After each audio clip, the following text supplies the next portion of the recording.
ma question, comment mettre en œuvre des accords qui sont contraires à la Constitution? Merci. Comment appliquer cet accord par rapport au texte qui régisse le Mali et surtout aux accords qu'il a avec les autres États de la sous-région?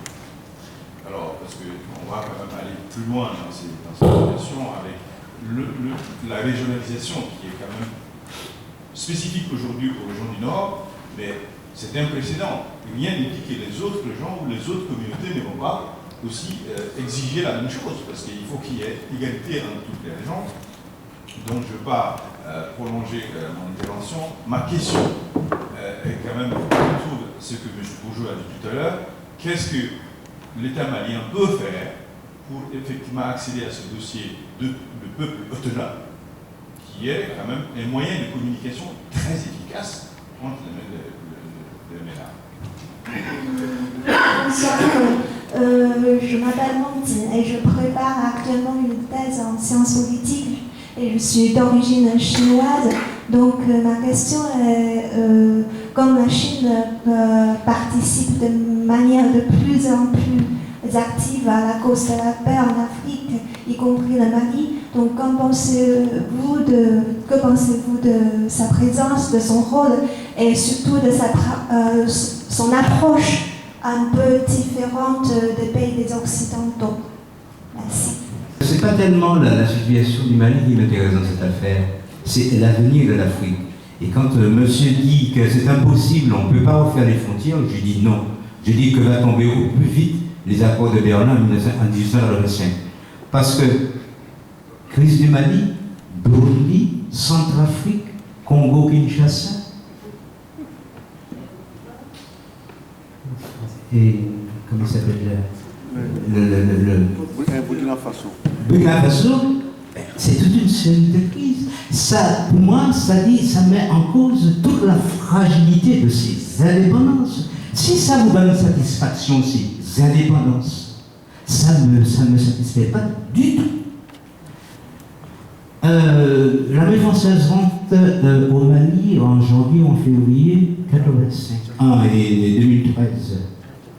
Entre parenthèses, depuis les références et les victoires en terre africaine et la marche du 11 janvier, c'est un petit peu maigrichon tout ça.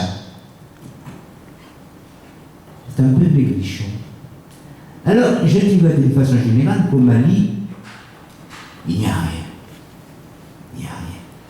Il n'y a qu'une solution, c'est une Afrique unie. Je le dis régulièrement. Les amis africains qui me connaissent, ils connaissent mon discours. Je suis partisan, en tant que panafricaniste, je suis partisan d'une Afrique unie, parce que comme l'Afrique se présente actuellement divisée, ça fait les affaires de l'Occident et on ne peut pas continuer comme ça. En fait, c'est mon point de vue. Merci. Bon, merci. Donc, je vais tenter d'apporter des réponses à certaines questions. La crise malienne est une crise très complexe. Je vais le répéter et je nécessaire de le répéter. C'est une crise très complexe et c'est l'une des plus graves crises qu'a connu l'État malien. Compte tenu de sa complexité. Alors, on est arrivé à un accord de paix. Comme je l'avais tantôt dit, dans un accord, il y a toujours des concessions de part et d'autre pour arriver à un compromis. Et je crois que cet exercice, c'est à cet exercice que s'est livré la médiation pour arriver à un accord qui tient compte globalement des aspirations, des revendications des uns et des autres. Alors, concernant les questions qui ont été posées par rapport à l'application de l'accord, d'abord je commence par dire que la langue officielle au Mali c'est le français.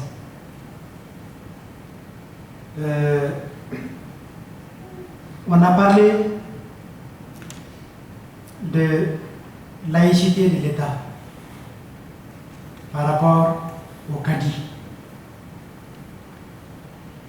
de l'intégration des communautés Touareg par rapport à l'application de l'accord, des femmes et des jeunes dans le conseil collectivité, des élections de l'Assemblée régionale au suffrage direct, la restauration de l'autorité de l'État et la participation de la société civile. Bon, les accords, si vous avez bien lu les accords, ils engagent des réformes qui vont s'opérer au plan politique et institutionnel, des réformes en matière de défense et de sécurité, des réformes dans les approches de développement économique, social et culturel, et des réformes à d'autres niveaux. Quand on parle de réformes, ça sous-entend qu'il y a une adaptation des textes législatifs, réglementaires, voire constitutionnels pour les adapter au contexte des accords. Pendant la période intérimaire, tous les textes qui nécessitent une relecture pour que l'accord soit applicable les seront pendant la période intérimaire. Il y aura de nouvelles lois, il y aura de nouveaux textes réglementaires et au besoin, il y aura la relecture de la Constitution. C'est précisé dans l'accord. Donc, les dispositions vont être prises pour adapter tous les textes à celle de l'accord. Ça, c'est précisé. Ensuite, concernant l'intégration des communautés Touareg, il n'est dit nulle part, il est fait allusion à une communauté dans l'accord.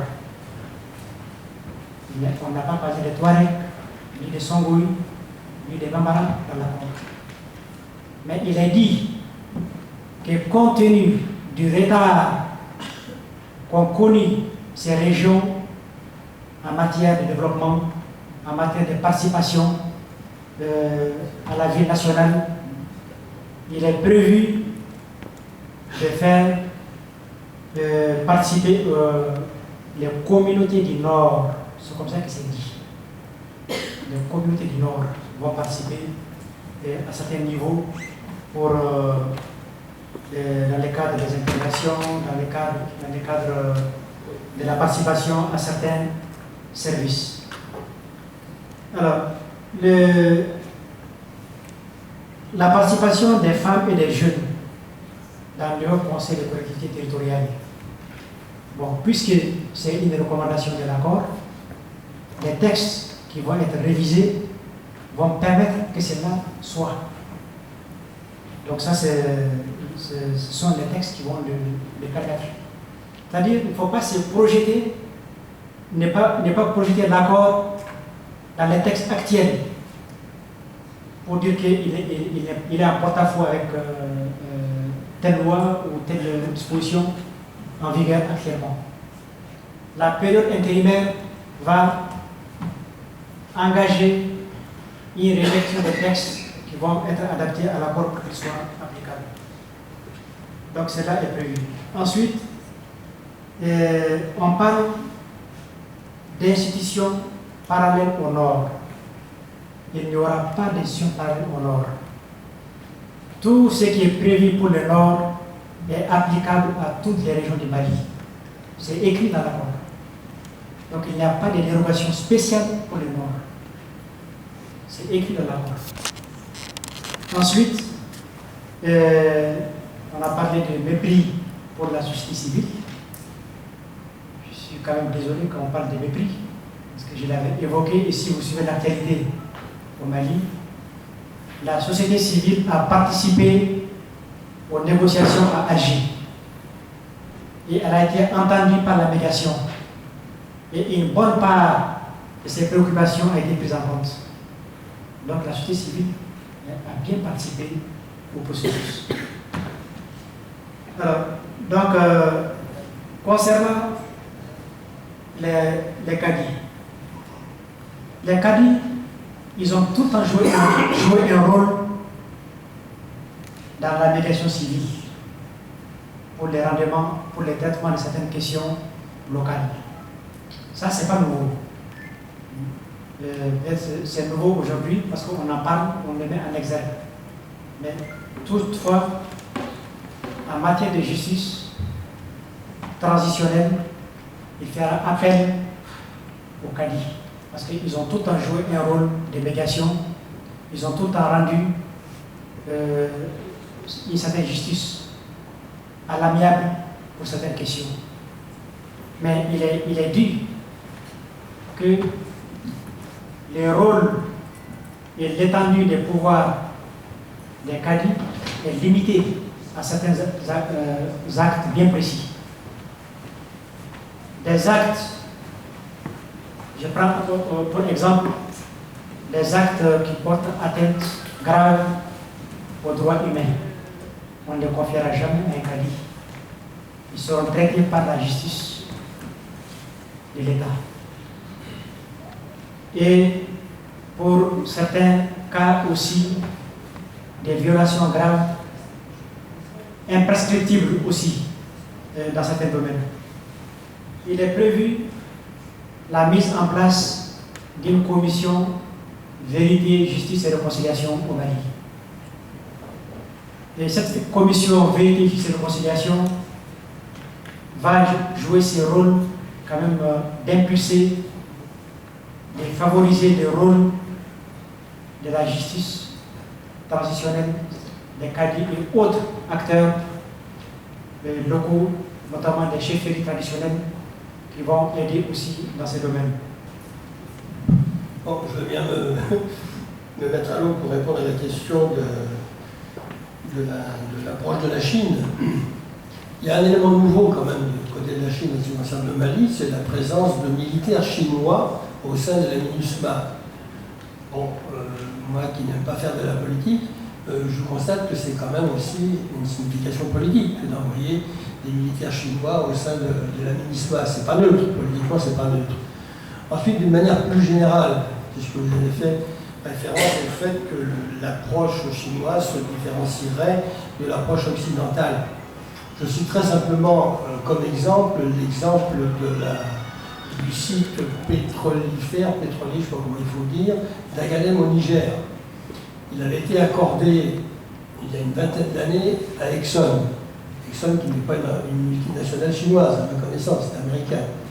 Les autorités politiques nigériennes avaient dit d'accord, vous allez passer à l'exploitation, mais il faut développer le réseau routier, il faut faire telle et telle chose.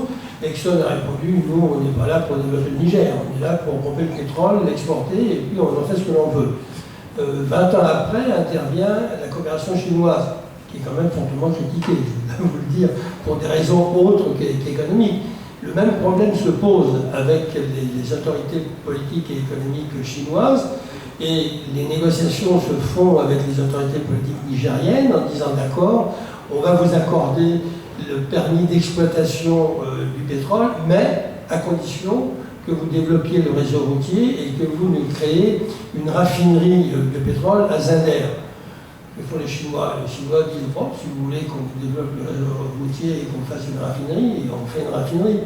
Donc effectivement, il y a une différence un peu de nature dans la conception de la coopération. Ça veut dire que les intérêts nationaux des pays dans lesquels la Chine intervient sont pris en considération. Ce n'est pas pour autant dénué d'intérêts politiques.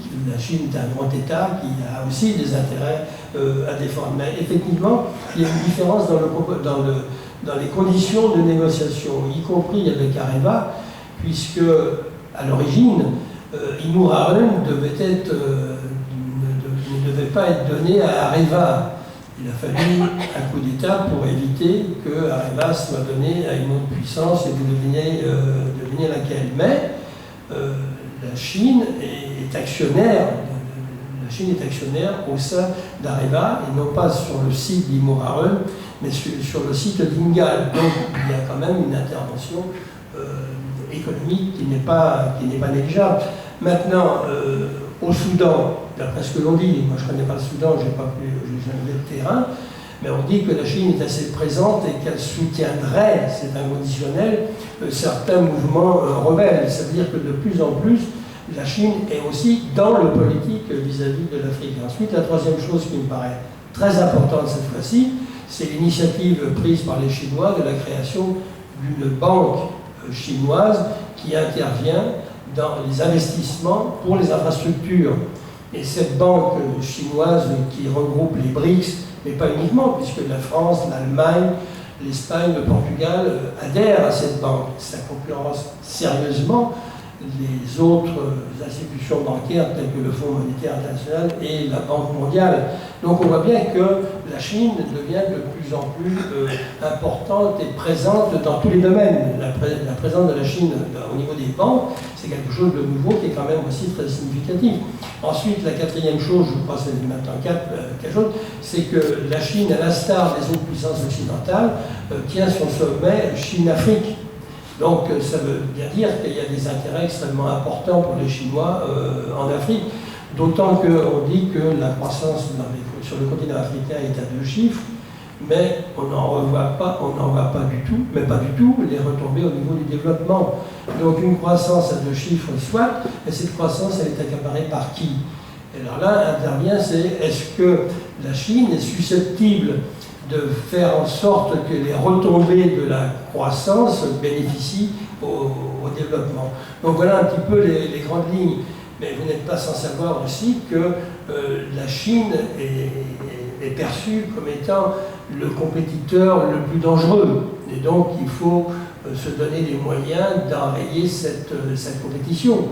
Mais la Chine, dite communiste, est un pays, tout ce qui est le plus capitaliste. On le voit très bien au sein de l'Organisation mondiale du commerce. Elle agit aussi avec des logiques capitalistes qui lui sont spécifiques.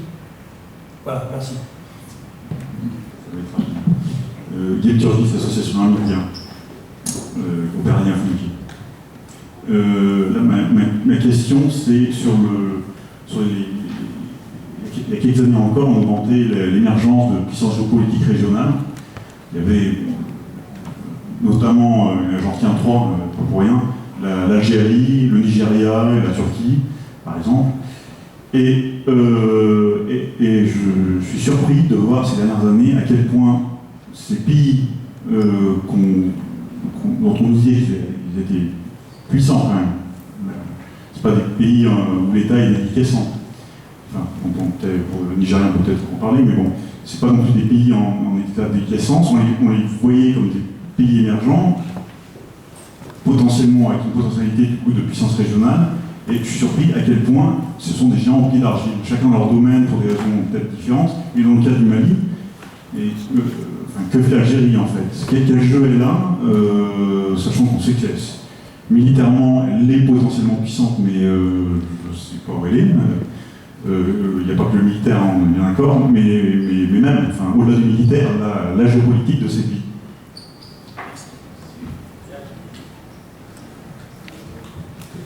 Bonsoir, Mandou Traoré, étudiant en droit à Lyon 3. Ma question elle s'adresse à André Bouchot. Nous rappelons que le 10 janvier 1957 fut votée une loi portant organisation des régions sahéliennes, dont l'objectif était en fait de réunir toutes ces communautés nomades au sein d'une entité étatique. Est-ce que, à la lumière de tous les constats que vous venez d'établir, nous n'assistons pas, n'est-ce pas, à une remise en scène de ce vieux projet? Merci. Bonsoir, Florent Blanc pour l'école d'Arrêt. Moi, je voudrais revenir sur une thématique que vous avez tous abordée, c'est la place du peuple malien. Parce que le rapport récent que vous avez cité, M. Brunet-Jailly de l'International Crisis Group, fait état d'une chose, c'est l'idée d'une paix à marche forcée, un accord qui a été imposé par la médiation. Et puis, vous avez tous évoqué dans les questions également le rôle du peuple par son absence, mais aussi par son instrumentalisation lors du discours et de la réponse à cœur ouvert d'IBK le 15 mai. Une surprise tout d'abord, c'est que cette marche forcée, elle semble donner l'impression que l'accord a été posé sur la table le 15 mai et qu'on a demandé aux parties prenantes et à l'opinion publique d'accepter la signature. Or, moi j'étais présent à Bamako fin octobre quand on a eu la première version de l'accord qui était grandement, qui tirait les grandes lignes de l'accord final, etc. Il n'y avait pas eu de débat. L'accord a été rendu public, il proposait déjà un versement, un transfert de 30% du budget de l'État national vers les régions, il proposait déjà les forces régionales, il proposait déjà l'agence régionale de développement sous le contrôle des régions, il proposait déjà l'accord, l'élection du président de la région au suffrage universel. Et on a eu quand même entre la fin du mois d'octobre et le mois de mai plus de 6 mois disponibles qui ont été utilisés par les différents groupes et par l'opinion publique internationale, etc., les observateurs, pour continuer les négociations, pour discuter, pour tenter de mettre tout le monde autour de la table, pour qu'aujourd'hui on arrive à cette impression d'une imposition. Alors, je ne dis pas que ce n'est pas le cas, mais on a quand même eu le temps notamment de l'examen et du débat, et on semble l'avoir oublié.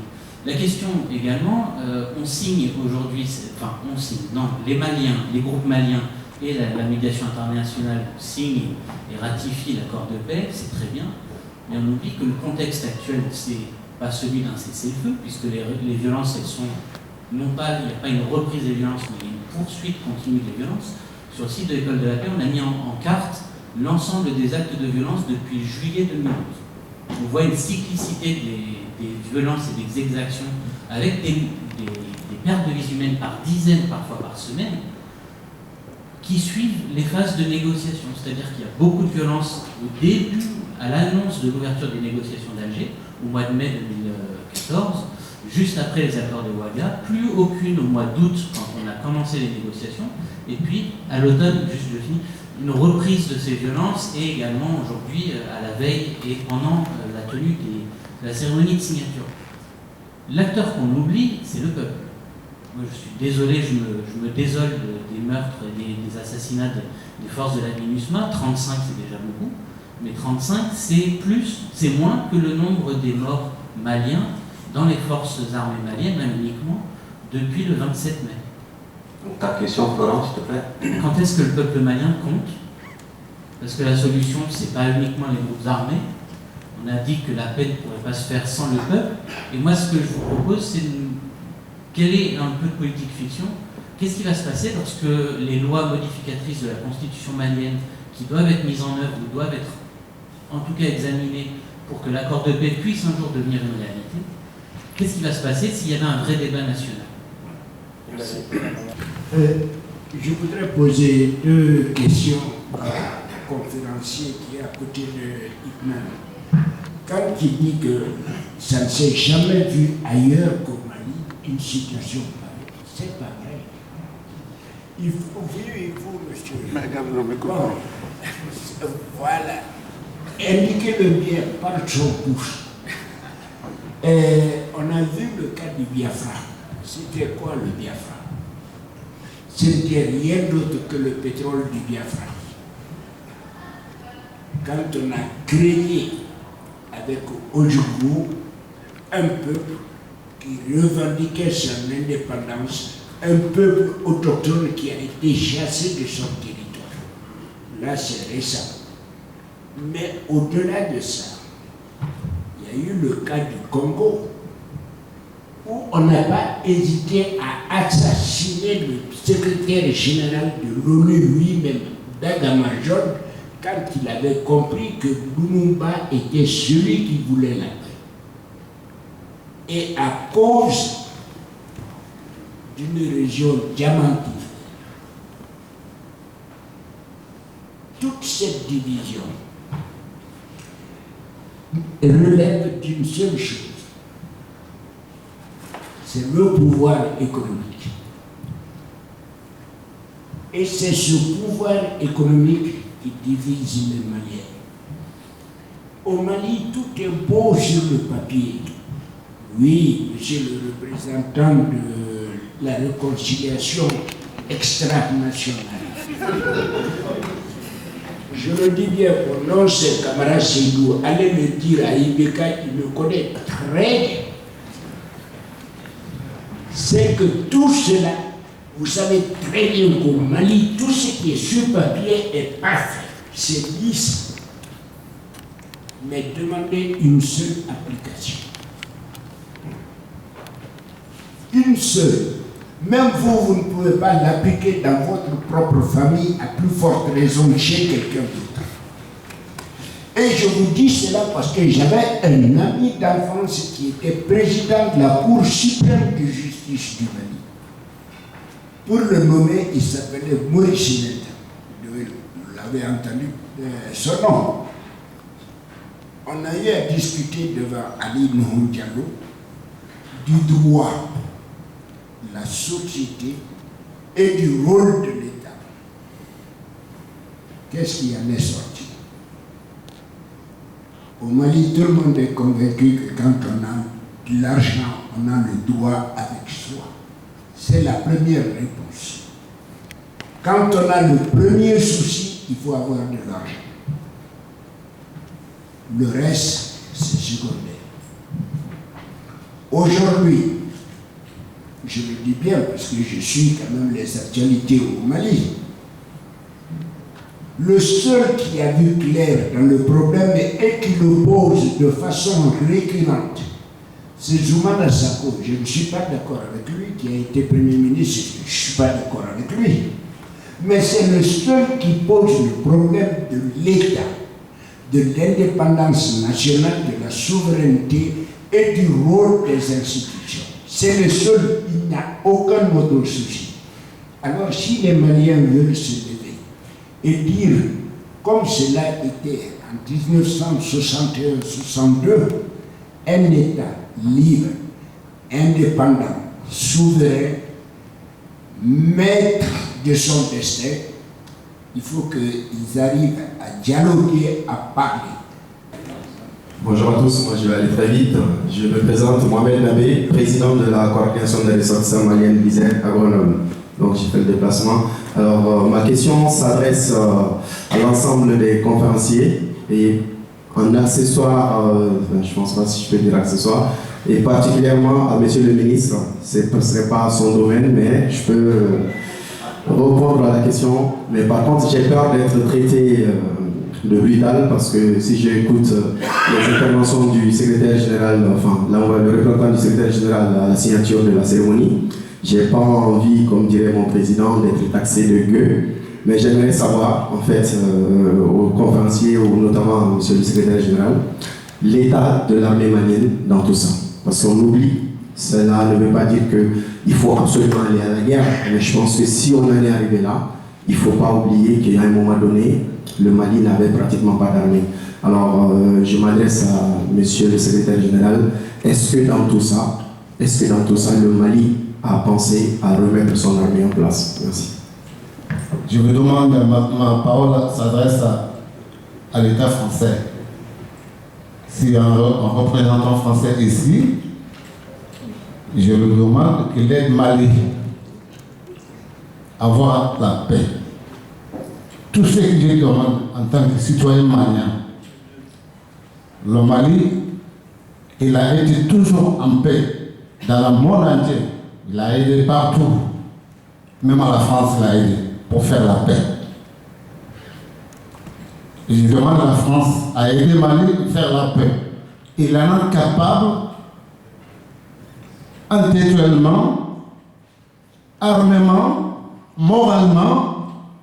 S'il a envie d'aider Mali, il peut aider. Sur la question des acteurs capables de ramener la paix. Moi, je pense que seule la MINUSMA peut le faire. J'ai été scandalisé par l'attitude de M. Ladsous dans la conférence de presse qu'il a fait le lendemain pour justifier la MINUSMA contre les attitudes d'impartialité, etc. Ce monsieur est suffisant, ce monsieur est insupportable. Et sa défense de la MINUSMA me paraît extrêmement faible. Je trouve ridicule que lorsque la MINUSMA a comme l'une de ses 3 missions dans son mandat restaurer l'autorité de l'État, M. Gatsous dise on a organisé les élections présidentielles. Concernant l'état de l'armée malienne, récemment, il y avait eu l'adoption d'une loi de programmation militaire au Mali, donc qui donne à l'armée beaucoup de moyens et une meilleure organisation pour faire face à ces missions. Parce que les missions aujourd'hui de l'armée ne sont plus nationales, elles sont sous-régionales. Les menaces ne sont pas seulement au niveau du territoire national. Nous avons aussi les crimes organisés sous-régional auxquels il faut faire face. Donc déjà, il faut adapter les armées aux nouvelles missions qu'impose la nouvelle situation géopolitique. On parle, certains parlent d'un accord imposé. Bon, j'ai bien aimé la contribution de monsieur. Ouais. Donc c'était une bonne contribution parce que quand même, cet accord n'est pas imposé. Quand on regarde seulement le processus qui a émaillé son parcours, il y a eu quand même des étapes minutieusement préparées. Maintenant, comme tout accord, quand il y a un accord, il y a des enjeux. Des enjeux en jeu. Donc, chaque